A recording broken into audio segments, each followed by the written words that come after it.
Aqui, Luiz Assado G.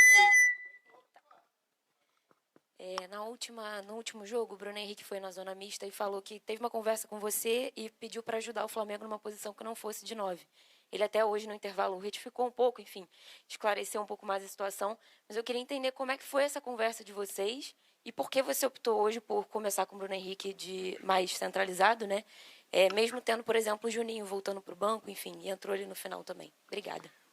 Bom, o Bruno, umas semanas atrás, falou para mim que ele se sentia mais confortável jogando em outra posição, mas que estaria à disposição sempre para ajudar no que eu precisasse. Mas, claro, tendo o Pedro disponível, optei por colocar o Bruno na posição que ele pediu, no caso, para que ele se sentia mais confortável.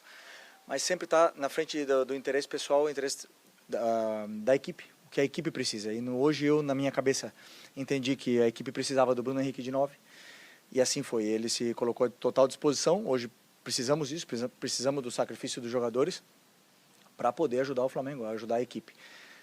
Infelizmente não conseguimos a vitória e sempre vai cair a culpa nos jogadores de sempre. Vão sempre os que estão fora, eram os que deveriam ter jogado. Isso é sempre assim no futebol, mas eu sempre sigo, como eu falo para vocês, a minha convicção do que eu acho que é melhor para a equipe. Felipe, boa noite. Gabriel Orfan, canal Paparazzo Rubro Negro e Revista Placar. Felipe, ainda falando sobre essa questão do ataque, o seu time cresceu muito de produção no segundo tempo, especialmente após as substituições. Você entrou com o Alaciano, no fim você acabou colocando o Juninho junto, e ambos tiveram uma boa atuação, ao menos no meu ponto de vista. Queria saber o quanto isso impacta na sua decisão de escolher o time para os próximos jogos. Jogadores que entenderam que talvez fosse uma oportunidade de ouro para eles, e o Wallace, mesmo depois de toda a polêmica que teve recentemente, entrou muito bem. O Juninho, com pouca minutagem, também entrou muito bem. Então, o quanto isso influencia na sua decisão para as próximas partidas? Os jogadores, eles estão sempre tentando demonstrar para o treinador no campo, durante o jogo e durante os treinamentos, que eles estão à disposição, estão num bom nível para poder ajudar a equipe, né? Eu sempre tenho muita informação, eu vejo todos os treinos, eu vejo tudo o que eu acredito que os jogadores me passam de mensagem no campo, para depois eu poder tomar as melhores decisões. Sempre que um jogador entra bem e a equipe melhora, ele se credencia sempre a poder ter mais minutos. Felipe, boa noite. Mauro Santana, do canal Mauro Santana. De que maneira trabalhar o time, já que daqui a 3 dias tem um jogo decisivo, importantíssimo, que vai ditar o destino do Flamengo na Copa Libertadores, para não deixar que essa derrota, da maneira como ela aconteceu e pela atuação da equipe, que isso não contamine o time diante do Racing em Avejaneira? Bom, você falou bem, temos que esquecer rápido, né, a derrota, corrigir os erros do que aconteceu. Realmente fizemos um primeiro tempo muito abaixo, tecnicamente cometemos erros que não costumamos cometer.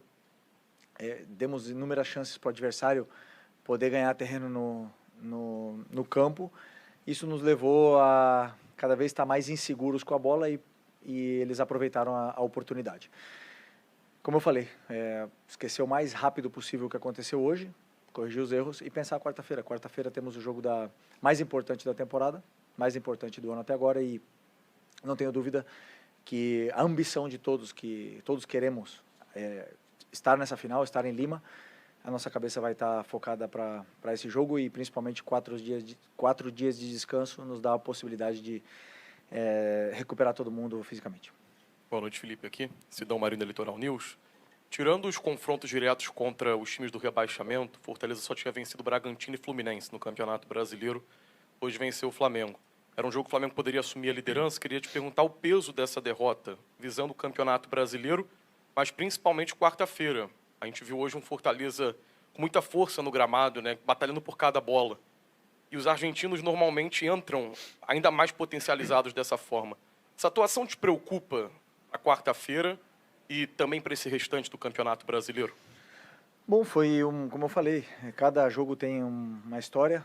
O adversário te coloca dificuldades, cada adversário tem peças com características diferentes que vão te colocar sempre dificuldades. O Fortaleza foi assim, né? Não contávamos com com essa atuação e com essa derrota. É verdade que viemos de uma sequência muito pesada, com jogos aí a cada 3 dias, e jogos duros, tanto a nível físico como a nível mental, mas absorver o mais rápido possível. Eu gosto sempre de tirar a limpo, né, o que a gente fez mesmo na vitória, as coisas ruins, e também na derrota não foram só coisas ruins, também houveram coisas boas. Então, dizer para os jogadores o que realmente aconteceu no campo e a partir daí preparar para o jogo de quarta-feira. Felipe, aqui. O Flamengo vem de uma boa atuação contra o Botafogo, depois o Palmeiras e depois o Racing. E está aí para disputar o segundo jogo da semifinal da Libertadores. Você acha que essa partida que acontece no intervalo entre os 2 jogos, o Flamengo vai ter que correr lá em Avejaneda também, acaba que inconscientemente o jogador ele acaba entrando, se preservando um pouco mais no jogo, tirando um pouco mais o pé, até com medo de sofrer uma lesão, de se machucar e ficar fora de uma semifinal e quem sabe até de uma final de Libertadores, caso o Flamengo passe? Eu queria que você falasse um pouco sobre isso.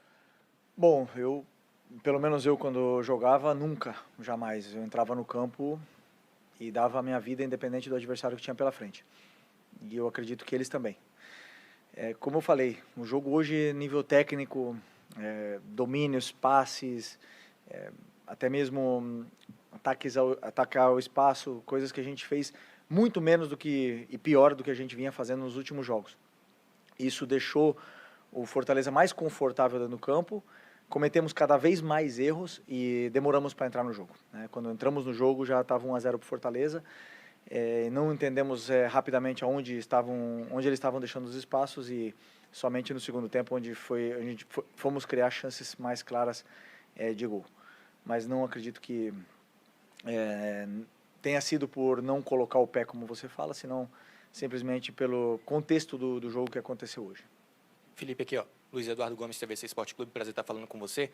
Você comentou, depois do jogo contra o Racing, depois do primeiro jogo, que esse contra o Fortaleza era o mais importante do ano. Você repete a mesma coisa, né? Falando agora sobre o próximo jogo pela competição continental.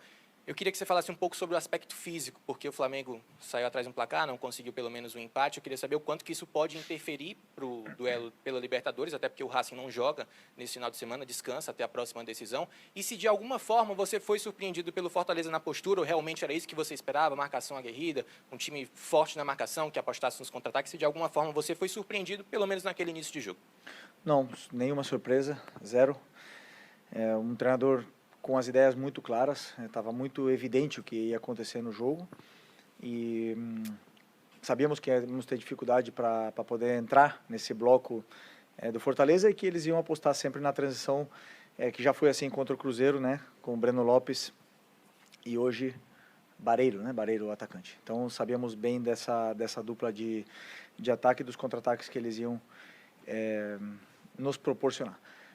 Por outro lado, a parte física, viemos de 3 jogos em 6 dias, afeta um pouco, mas agora para quarta-feira temos 4 dias, e isso aí nos permite recuperar os jogadores fisicamente. Felipe, boa noite. Rafael Felipe, Rádio Pitaguari. Aqui. Ok. Queria fazer uma pergunta projetando o jogo de quarta-feira, né, tendo em vista que o Bruno Henrique não rendeu muito bem hoje. Se você projeta tirar um homem de referência, jogar com algum falso 9, ou projeta um ataque, já que deve haver espaços no jogo, deve ser um jogo de que o Racing vai fazer muita pressão no Flamengo e pode acontecer espaços em transição, jogar em velocidade. Muito obrigado.